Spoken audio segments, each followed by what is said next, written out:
And last 21। Okay, so last वाला ये भाई इंपॉर्टेंट था। हाँ 18, ये सारे ही इंपॉर्टेंट है वैसे तो, फिर बता देता हूँ सबसे ज्यादा इंपॉर्टेंट क्या है। Okay, in a class of 60 students 30 opted NCC, NCC को नाम दे दो ए, और 32 ऑप्टेड एनएसएस, एनएसएस को नाम दे दो बी। ठीक है, ये कितना है 30। नहीं रे भाई वो दूसरी है। ओके, ये नेशनल, ये गवर्नमेंट बॉडी है, that is not government body. Okay, so NCC, NSS और 24 ऑप्टेड फॉर बोथ। अब देखो ये क्या है, टोटल 60 है, अब प्रोबेबिलिटी निकालनी पड़ेगी। तो प्रोबेबिलिटी ऑफ ए क्या हो जाएगा, 30 है और टोटल कितने हैं 60 स्टूडेंट है, तो कितनी हो गई 1/2 हो गई 0.5। प्रोबेबिलिटी ऑफ बी कितनी है, तो 16, 30, 8, 15 डन। ओके, अब दूसरा क्या पूछा है, 24 opted for both. Okay, both मतलब क्या, हाँ probability of A intersection B अगर निकाले तो वो कितना है 24, लेकिन टोटल कितने हैं 60, तो वो कितना हो जाएगा 12/30, तो वो कितना हो जाएगा 0.4 डन।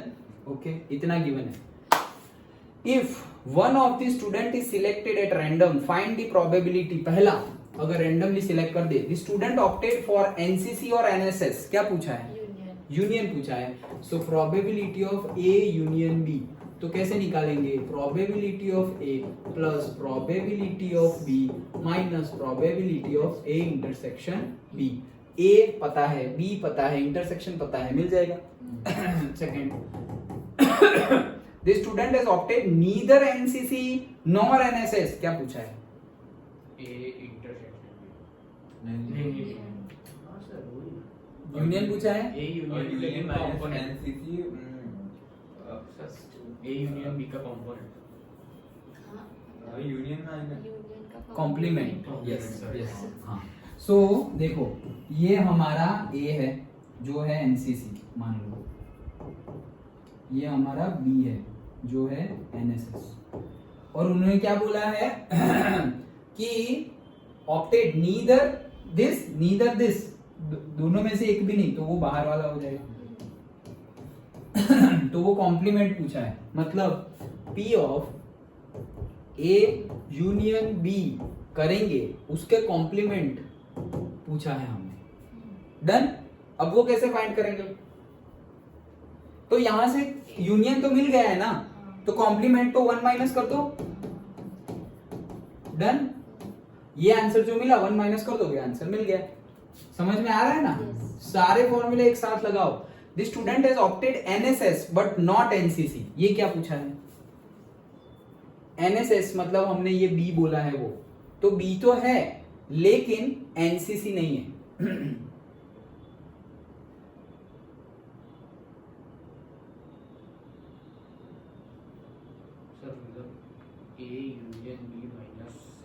देखो वेन डायग्राम ड्रॉ करते हैं, डायरेक्टली समझ में ना आए तो, ये हमारा ए है और ये हमारा बी है। This is my A which is NCC and this is my B which is NSS. अब उन्होंने क्या पूछा है, हैज ऑप्टेड एनएसएस, एनएसएस तो होना चाहिए बट नॉट एनसीसी, तो एनएसएस तो होना चाहिए। अब ये भी नहीं चलेगा क्योंकि इसमें एनसीसी आ गया है, तो सिर्फ इतना पार्ट चाहिए, कितना, ये वाला। तो इसमें एनएसएस तो आ गया बट एनसीसी नहीं आया। अंडरस्टूड? पक्का? श्योर? तो क्या पूछा है मुझे कि भाई मैं ऐसा कर सकता हूं, probability of A union B जो है मेरा, ए यूनियन बी पूरा, उसमें से मैं माइनस कर दे रहा हूं क्या, प्रोबेबिलिटी ऑफ ए। तो पूरा जो था उसमें से ए माइनस कर दिया तो तुम्हें मिल गया वो जो चाहिए था। करेक्ट? समझ में आया? पूरा जो था उसमें से a माइनस कर दिया, ओके, तो मिल गया ना जो पूछा था वो, पक्का। और फिर उसको तुम और अलग अलग तरीके से भी लिख सकते हो कि भाई से probability of a intersection b, and ये क्या है, नॉट b, मतलब प्रोबेबिलिटी ऑफ b नॉट, तो b नॉट मतलब ये, ओके, उसमें से वापस ये माइनस करना पड़ेगा। इतना कॉम्प्लिकेटेड क्यों करेंगे हम, सिंपली यहाँ पता तो चल गया हमें कि क्या है। Done, okay. क्या पूछा है, एनएसएस होना चाहिए, एनसीसी नहीं होना चाहिए।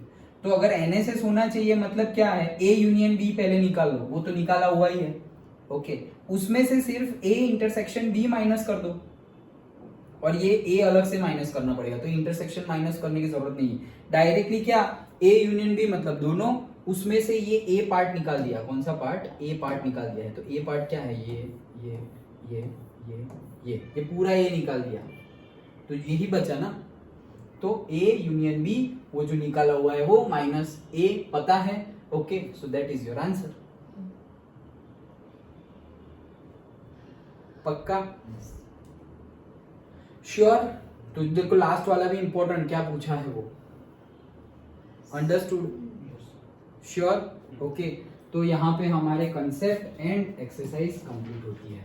सो से ये इजी था, बट फिर भी से 18, 19, 20, 21 लास्ट 4 और वो पैसों वाला, ओके, कौन सा, ये वाला एक हेड लॉस, ये परम्यूटेशन कॉम्बिनेशन भी इंपॉर्टेंट है 11th वाला, देन वो पैसे वाला था वो 7th वाला, और एक दूसरा भी था ना कोई, लॉटरी वाला कहाँ गया, 11. हाँ परम्यूटेशन कॉम्बिनेशन आ गया ना, ओके, हाँ दैट्स इट, ओके। तो इतने थोड़े ज्यादा ध्यान से देखना, अदरवाइज बाकी सब तो है। Done, okay.